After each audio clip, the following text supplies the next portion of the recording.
Assalamualaikum warahmatullahi wabarakatuh. Alhamdulillahirabbil alamin. Wassalatu wassalamu ala sayyidil anbiya'i wal mursalin wa ala alihi wa sahbihi ajma'in. Subhanaka la ilma lana illa ma 'allamtana innaka antal alimul hakim. Rabbi shrah li sadri wa yassir li amri wahlul 'uqdatam min lisani yafqahu qawli. Allahumma akhrijna min dhulumatil jahli wal wahmi ila nuril ilmi wal fahmi. Allahumma amin. Ikhwati fillah, rahimakumullahu jami'an. Alhamdulillah, segala puji bagi Allah Subhanahu wa taala yang telah memudahkan langkah kita, menggerakkan hati kita untuk bisa hadir di tempat yang mulia ini dalam rangka bersama belajar seputar agama kita yang mulia. Semoga Allah Ta'ala senantiasa curahkan kepada kita semuanya ilmu yang bermanfaat, ilmu yang melahirkan ketundukan kita kepada Allah, ilmu yang menumbuhkan rasa khasyah kita kepada Allah, ilmu yang bermanfaat bagi kehidupan dunia dan akhirat kita. Amin ya rabbal alamin. Ikhwati fillah rahimakumullah jami'an.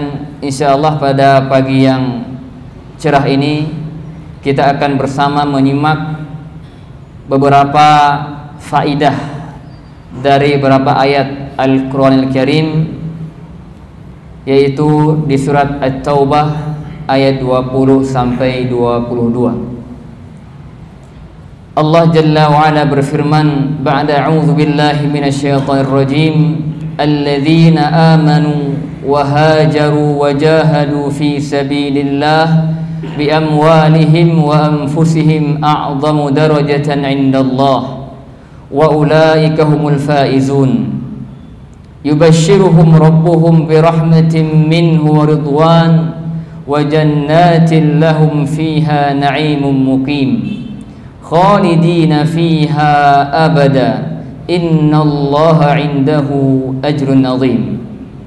Yang artinya orang-orang yang beriman dan berhijrah serta berjihad di jalan Allah dengan harta dan jiwa mereka adalah lebih tinggi derajatnya di sisi Allah. Mereka itulah orang-orang yang memperoleh kemenangan. Tuhan mereka menggembirakan atau memberikan kabar gembira kepada mereka berupa rahmat, keridhaan dan surga yang mereka kekal di dalamnya. Mereka kekal di dalamnya selama-lamanya. Sungguh di sisi Allah terdapat pahala yang besar. Ikhwati fillah wa iyyakum, ayat yang mulia ini mengandung banyak faidah yang bisa kita petik. Di antaranya yang pertama, bahwa iman adalah syarat utama diterimanya amal soleh. Kalau kita perhatikan bahwa ayat ini masih berkaitan erat dengan ayat sebelumnya, yaitu ayat 19, di mana disebut oleh para mufassirin bahwa ada sebagian orang musyrikin dahulu, mereka menyamakan perbuatan mereka berupa mereka biasa memberikan minum orang-orang yang berhaji, mereka mengurus Masjidil Haram. Mereka mengira bahwa perbuatan mereka ini sama saja dengan perbuatan orang-orang yang beriman dan berhijrah, padahal mereka masih dalam kondisi musyrik. Bayangkan oleh kita, mereka musyrikin, ya musyrikin, tapi mereka memiliki amal soleh mungkin dalam pandangan kita. Apa itu? Biasa memberikan minum orang yang berhaji. Jamaah haji mereka biasa memberi minum kepada mereka dari air Zam-Zam. Juga mereka memakmurkan masjid secara zahir, mengurusnya, membersihkan dan menjaganya. Menurut mereka amal mereka itu amal yang besar, sehingga mereka katakan sama saja amal kami dengan amal mereka yang beriman dan berhijrah. Kemudian turunlah ayat yang ke-19. Allah berfirman, aja'altum siqayatal hajji wa imaratal masjidil haram kaman amana billahi wal yaumil akhir wa jahada fi sabilillah. Apakah kalian itu menyamakan antara orang-orang yang memberi minum orang jamaah haji dan mengurus Masjidil Haram sama seperti orang yang beriman pada Allah, hari akhir dan berhijrah? Allah katakan, la yastawuna indallah.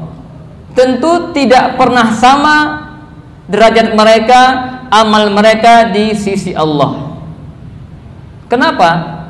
Karena orang-orang musyrikin, meskipun tampaknya mereka mengurus Masjidil Haram, mereka beri minum para jamaah haji, tapi karena mereka tidak punya iman, tidak dibangun di atas keimanan, maka semua itu tak ada gunanya, tak ada nilainya sama sekali.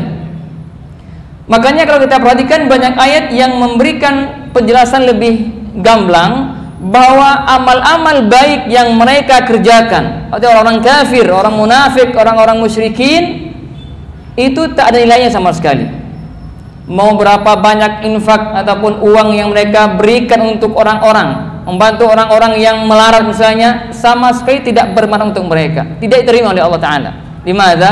Kenapa? Karena mereka tidak beriman. Allah berfirman di surat Taubah misalnya ayat 54, wa ma mana'ahum an tuqbala minhum nafaqatuhum illa annahum kafaru billahi wa birasuli.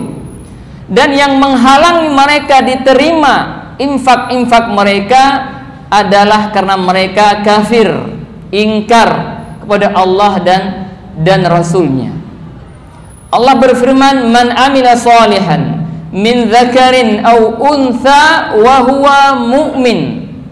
Barang siapa yang beramal soleh, baik dari kaum laki-laki maupun perempuan, wa huwa mu'min, sedangkan dia dalam kondisi iman, falanuhyiyannahu hayatan thayyibah, baru ada buahnya, Allah akan berikan dia kehidupan yang baik. Allah pun berfirman dia yang lain, wa man arada al-akhirata was'a la sa'yaha wa huwa mu'min. Dan barang siapa yang menghendaki kehidupan akhirat dan berusaha ke arah itu dengan sungguh-sungguh, wa huwa mu'min, sedangkan dia beriman, maka mereka itulah faulaika kana sa'yuhum mashkura, maka mereka itulah orang-orang yang usahanya dibalas dengan baik. Ini faedah yang pertama, bahwa keimanan menjadi syarat utama diterimanya amal seorang hamba. Maka tidak ada istilahnya amal soleh kalau tidak dibangun di atas iman. Meskipun manusia memandang itu baik, tapi indallah bukanlah amal soleh. Yang kedua jamaah sekalian, di antara faedah yang bisa kita ambil dari ayat ini adalah bahwa keimanan juga menjadi syarat utama untuk meraih kemenangan hakiki berupa surga Allah Azza wa Jalla.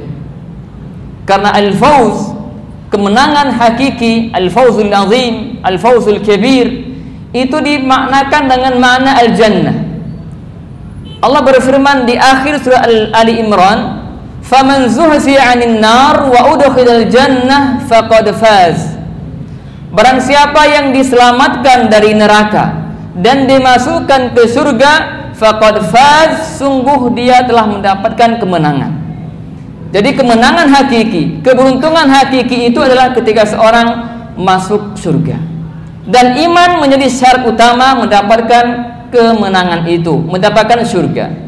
Nabi SAW pernah bersabda, la yadkhul jannah illa mu'min, tidak akan masuk surga kecuali seorang mukmin. Dan berbeda yang lain, illa nafsun muslimah, kecuali jiwa yang muslim. Ini syarat mutlak. Maka tidak ada harapan surga bagi orang-orang yang tidak punya iman. Adapun orang yang beriman, maka dia pasti akan masuk surga. Sekecil apapun imannya, pasti dia dijanjikan oleh Allah akan masuk surga. Hanya saja bedanya, apakah dia akan langsung masuk surga atau mampir dulu ke neraka. Tapi yang pasti akhirnya semua orang beriman itu akan masuk surga. Adapun orang-orang kafir tidak ada harapan. Mungkin ada yang bertanya, orang mungkin yang sudah terpengaruh dengan pemikiran barat, mengatakan bagaimana mungkin ini orang-orang baik, mereka suka bantu orang, suka dan seterusnya, kenapa kok mereka ini masuk neraka? Jadi ada orang itu mungkin terkecoh dengan kebaikan sebagai orang kafir yang mungkin membantu orang-orang ya di berbagai negeri. Meskipun baik itu banyak tujuan gelapnya, tapi ketika kita memandang perkara itu dengan kacamata Al-Quran, maka kita tidak menganggap mereka orang baik. Mereka orang buruk. Kenapa? Karena nggak beriman. Bahkan Allah katakan dengan sangat jelas di Quran surah Al-Bayyinah, innal ladzina kafaru min ahlil kitab wal musyrikina fi nari jahannam khalidina fiha ulaika hum syarrul bariyah. Orang kafir baik dari kalangan kaum musyrikin atau ahli kitab, mereka masuk neraka dan kekal dalamnya, dan mereka termasuk seburuk-buruk manusia. Jadi sebaik apapun di mata manusia itu orang-orang kafir dalam berinteraksi dengan manusia lainnya, itu di sisi Allah tidak nilainya. Bagaimana mungkin dia dikatakan baik? Dia tidak beriman kepada Allah Subhanahu wa taala. Padahal iman itu adalah sumber kebaikan atau kebaikan yang paling pertama. Dan tidak ada nilai kebaikan yang lain kalau tidak dibangun di atas kebaikan iman. Jadi orang kafir sebaik apapun mereka yang dipandang oleh manusia, tetap mereka seburuk-buruk manusia, syarrul bariyah. Lish? Karena mereka tidak beriman. Ini faedah yang kedua. Kemudian jemaah sekalian, faedah yang ketiga, alladzina amanu wa hajaru. Di antara orang-orang yang Allah janjikan kemenangan untuk mereka yang berhijrah. Apa itu hijrah? Hijrah secara bahasa dimaknai dengan acarku, meninggalkan. Kalau kita tinjau dari sisi makna syar'i, para ulama membagi hijrah itu dua macam. Ada hijrah al-makan, ada hijrah al-amal. Apa yang dimaksud dengan hijrah makan? Yaitu perpindahan dari satu tempat ke tempat yang lainnya. Itu nama hijrah makan. Pindah tempat, pindah lokasi, pindah lingkungan. Makna ini dikatakan oleh para ulama adalah seperti contohnya hijrahnya An-Nabi sallallahu alaihi wasallam dari Makkah ke Madinah. Min biladil kufri ila biladil Islam. Dari negeri kafir menuju negeri Islam, itu hijrah tempat, pindah tempat. Ada juga dikatakan oleh para ulama hijrah dari tempat atau lingkungan bid'ah, yang di sana itu banyak berbuat bid'ah sehingga kita khawatir akan terkecoh, maka pun dianjurkan untuk berpindah, berhijrah ke tempat yang sunnah. Pernah satu hari katakan oleh Malik bahwa la yahillu lil muslim an yuqima fi biladin yusabbu fi salaf. Tidak halal bagi seorang muslim tinggal di tempat di mana di sana itu dicaci maki itu kaum salaf, para sahabat dimaki. Pokoknya itu jangan tinggal di sana. Itu kata Imam Malik. Dianjurkan untuk pindah tempat. Untuk apa? Untuk menyelamatkan agama. Juga di antara hijrah tempat itulah hijrah dari tempat yang didominasi oleh kemaksiatan, kemungkaran, ya, dan yang semisalnya ke tempat yang minim maksiatnya, minim kemungkarannya. Karena kenapa? Karena ketika seorang hamba itu tinggal di tempat yang didominasi oleh kemungkaran, kemaksiatan dan semisalnya, maka dikhawatirkan akan memberi pengaruh buruk bagi dirinya atau keluarganya. Maka jika kita dalam kondisi demikian, maka pertimbangkan lebih baik lagi. Kalau kita mengambil sikap untuk hijrah dan itu lebih aman untuk agama kita, untuk keluarga kita, maka bismillah, tawakkal ala Allah. Kenapa? Karena menjaga agama kita lebih penting. Dan ikhwas sekalian, perkara hijrah ini bukan perkara ringan. Ini menjadikan bukti keimanan seorang hamba. Konsekuensi iman ada dia siap untuk berhijrah. Kalau dulu ketika Nabi SAW berhijrah ke Madinah, maka sahabat pun mereka ikut berhijrah. Dan di sini terbukti betapa dahsyatnya iman mereka kepada Nabi SAW. Sehingga meskipun mereka harus meninggalkan hartanya, meninggalkan kampung halamannya dan semisalnya yang mereka mungkin nyaman dengannya, tapi karena ini perintah Allah, ini perintah Rasulullah, mereka siap meninggalkan itu semuanya. Misalnya contoh singkat saja, Abdurrahman bin Auf. Siapa yang enggak kenal tentang beliau? Beliau sahabat yang di Mekah itu termasuk sahabat kaya raya. Tapi ketika hijrah ternyata beliau meninggalkan semua itu. Beliau sampai ke Madinah sifir, nol. Yang di Mekah beliau orang terkaya, tapi ketika hijrah beliau meninggalkan itu semuanya, dan beliau menjadi orang yang 0% kekayaan di Madinah. Tapi beliau karena lebih memilih Islam, lebih milih keselamatan agamanya, rela meninggalkan dunia itu di belakangnya.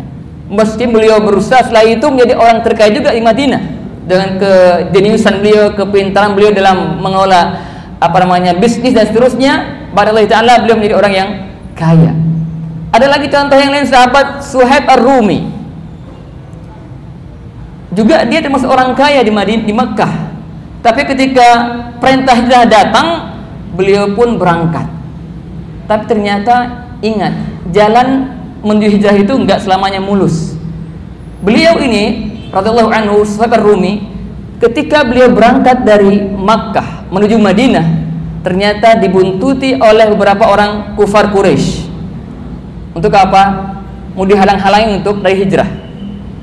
Ketika sang Suhaib ini mengetahui ada orang yang membuntutinya, lantas dia menghentikan ontanya turun. Dan dia lantas mengatakan, "Ya ma'syar Quraisy, wahai kufar Quraisy, kalian tahu saya ini orang yang paling pintar dalam memanah. Dan kalian gak akan sampai kepada saya sampai saya menghabiskan anak panah yang ada pada saya. Silahkan kalau berani.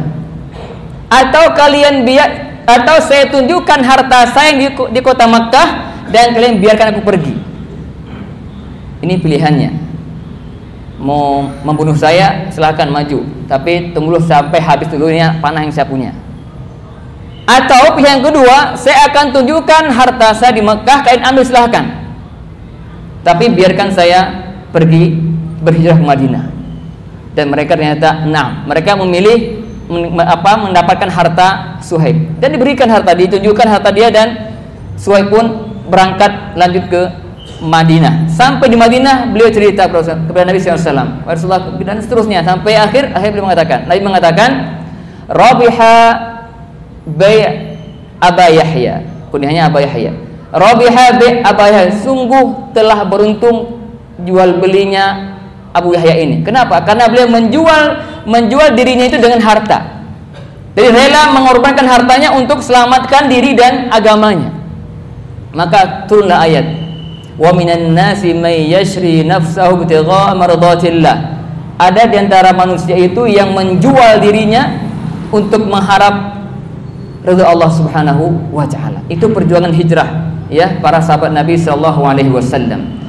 Dan di antara bentuk hijrah tempat juga hijrah di tempat yang tidak aman ke tempat yang aman. Dulu di awal-awal hijrah pertama ketika Nabi belum diizinkan hijrah ke Madinah, para sahabat sebagainya hijrah ke Habasyah. Kenapa? Karena mereka karena di sana ada raja yang tidak menzalimi siapapun di sisinya. Sehingga para sahabat yang terintimidasi di Mekah itu, mereka diperintahkan untuk hijrah ke Habasyah agar mereka mendapatkan tempat yang aman. Ya, jadi pun dianjurkan kalau kita tinggal di tempat yang tidak aman, maka pun ada anjuran untuk berpindah ke tempat yang aman. Ini namanya hijrah al-makan. Berpindah dari tempat ke tempat yang lain, dari lingkungan yang satu ke lingkungan yang lain. Intinya semuanya untuk menjadi lebih baik, untuk menjaga agama, menjaga keislaman kita dan keluarga. Yang kedua kata para ulama, hijrah al-amal. Apa maksudnya? Meninggalkan perbuatan buruk menuju yang baik. Syirik ke tauhid, bid'ah ke sunnah, maksiat ke taat, itu semua hijrah. Maka ini yang mungkin sekarang yang paling masyhur kita dengarkan, ada sahabat hijrah, ada fulan telah berhijrah, dan seterusnya. Itu bukan bermakna hijrah tempat, tapi hijrah amal. Yang dulunya dia orang yang tidak baik, sekarang menjadi baik. Dulunya jarang sholat, sekarang rajin sholat. Dulunya jarang ke masjid, sekarang jarang ke masjid. Itu bentuk hijrah amal. Ya, meninggalkan apa yang Allah larang menuju apa yang Allah perintahkan. Maka di sini Nabi bersabda, "Al-muhajiru man hajara ma nahallahu anhu." Seorang muhajir itu, yang berhijrah itulah orang yang meninggalkan apa yang dilarang oleh Allah Azza wa Jalla. Dalam lafaz yang disebutkan, wal muhajiru man hajaral khataya wadz-dzunub. Sejatinya orang yang berhijrah itu orang yang meninggalkan kesalahan dan dosa. Jadi semua kita itu dituntut untuk berhijrah. Jadi kesimpulannya, hijrah al-amal ini dituntut dari kita semuanya. Dan siapa di antara kita yang sudah menjamin dirinya bebas dari kemaksiatan, bebas dari dosa? Enggak ada yang menjamin barangkali. Semua kita lebih tahu kan kita masing-masing. Maka sentiasa berhijrah kepada Allah Subhanahu wa taala. Jamaah rahimakumullah, yang berikutnya faedah yang lain adalah jihad fi sabilillah tidak terbatas hanya pada jihad perang, tapi lebih luas daripada itu semuanya. Dan ini sering disampaikan oleh para murabbi kita tentang makna jihad dalam makna umum ya yang kita pahami bersama. Tapi Ibnu Qayyim mengatakan al-jihadu arba' maratib. Jihad itu ada 4 tingkatan. Yang pertama jihadun nafsi, yang kedua jihadul syaitan, yang ketiga jihadul kuffar, dan yang keempat jihadul munafiqin. Fa jihadun nafsi arba'u maratib aidan. Dan jihad nafs itu menjihadi diri kita sendiri ini ya, yang ada di diri kita itu ada 4 tingkatan. Yang pertama kata beliau ihdaha an yujahida ala ta'allumil huda wa dinil haq. Dia berjihad memaksakan dirinya untuk belajar hidayah, belajar Islam. Jadi jangan dikira untuk duduk di tempat ini itu jangan dikira enggak butuh perjuangan, butuh perjuangan. Kita berjuang untuk mengalahkan ego kita, mengalahkan nafsu kita yang inginnya rehat nyantai.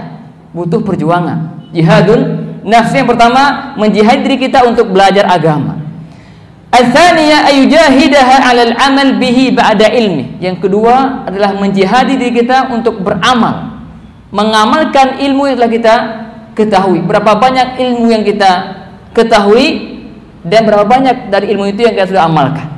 Jangan dikira juga gampang. Beramal itu enggak gampang. Butuh perjuangan. Berapa banyak di antara kita tahu tentang fadilah, keutamaan amal tertentu misalnya. Tapi berapa sering kita mungkin terlewatkan. Kenapa itu? Perlu perjuangan. Kalau kita enggak berjuang untuk mengalahkan nafsu kita, mengalahkan diri kita yang ingin nyantai, maka enggak akan mungkin kita bisa banyak beramal. Yang ketiga, setelah kita berjuang untuk belajar agama, mengamalkan ilmunya, yang ketiga an yujahidaha ala da'wati ilaih. Juga berjuang untuk mendakwahkan ilmu itu, mendakwahkan amal itu.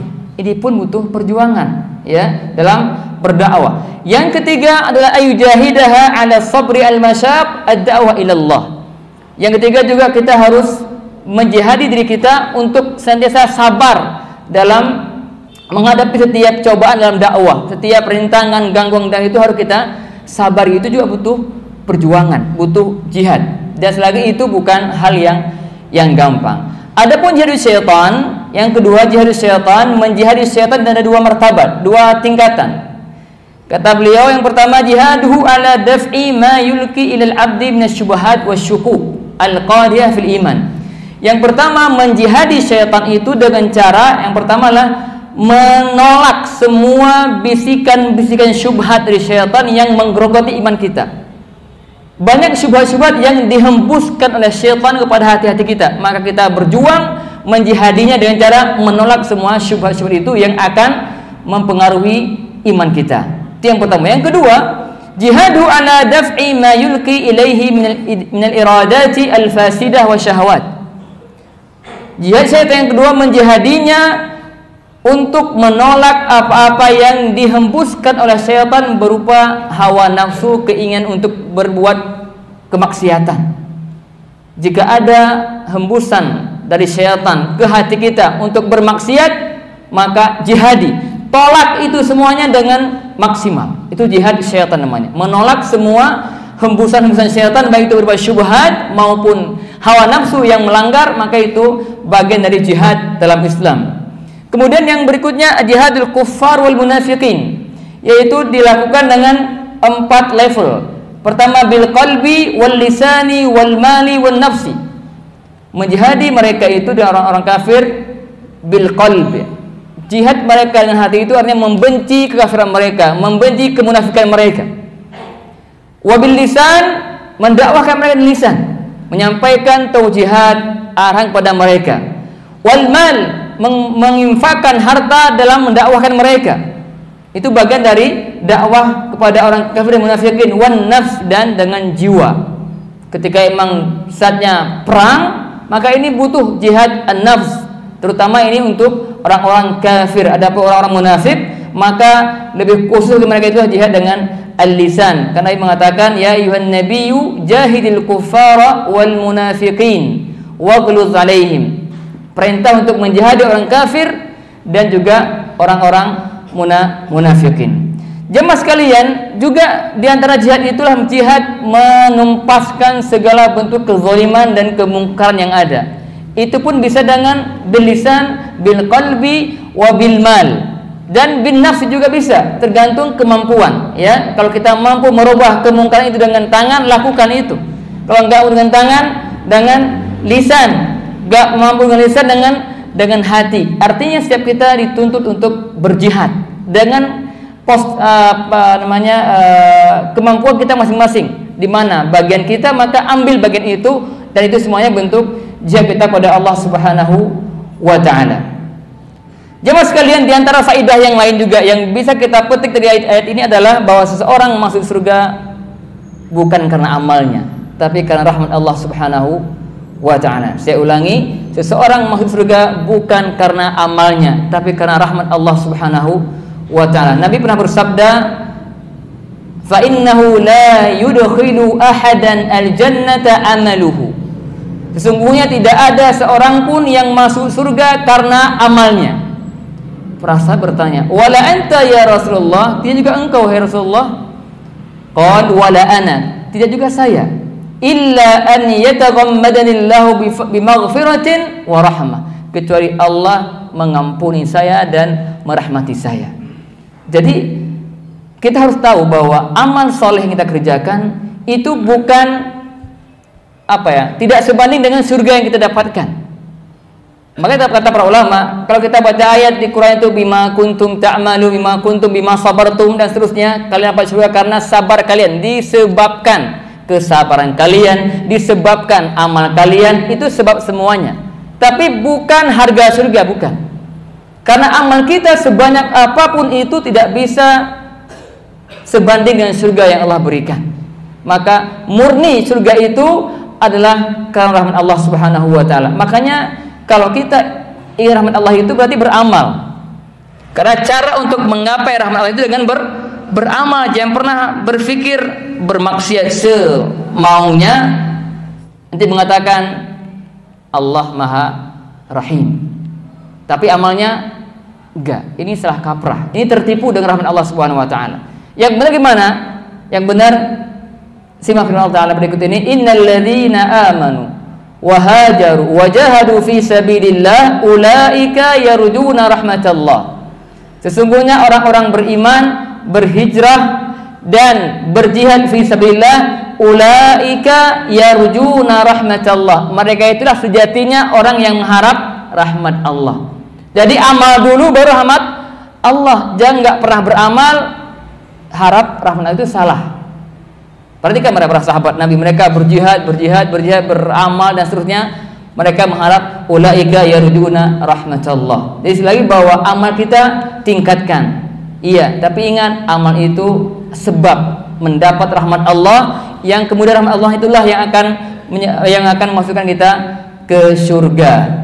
Dan yang terakhir jemaah sekalian, faidah yang bisa kita petik di ayat yang tadi kita bacakan, bahwa ridha Allah di surga lebih nikmat, lebih besar daripada nikmat surga.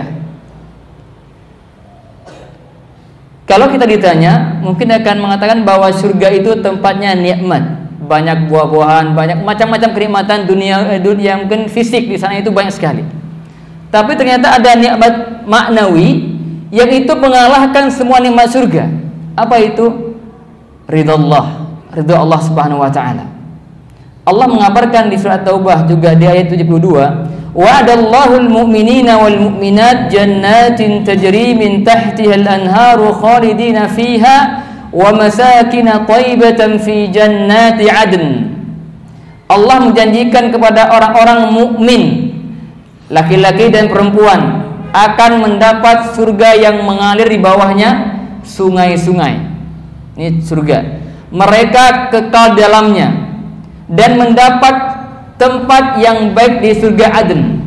Perhatikan poin terakhirnya, waridwanum minallahi akbar. dan keridhaan Allah lebih besar daripada itu semuanya. Dzalika huwal fawzul azim, dan itulah kemenangan yang agung. Jadi setiap kita hendaknya berusaha untuk terus dalam beramal itu jangan lupa ridho Allah. Barang siapa yang di dunia ini beramal ingin mencari ridho Allah, bukan ridho manusia, maka di surga nanti Allah akan meridhoinya. Barang siapa yang di dunia ini mencari ridho manusia, maka Allah akan murkai dia fid dunya wal akhirah. Semoga Allah Subhanahu wa taala ridhoi kita semuanya, mudahkan kita semua dalam beramal soleh, mudah kita semua untuk senantiasa berjihad fi sabilillah, berhijrah fi dzatillah. Semoga Allah taala golongkan kita di antara hambanya yang akan mewarisi surga Firdausil A'la. Amin ya rabbal alamin. Demikian barangkali yang bisa sampaikan, semoga bermanfaat untuk kita semuanya. Subhanallahumma wa bihamdika asyhadu an la ilaha illa anta astaghfiruka wa atubu ilaik. Wassalamualaikum warahmatullahi wabarakatuh.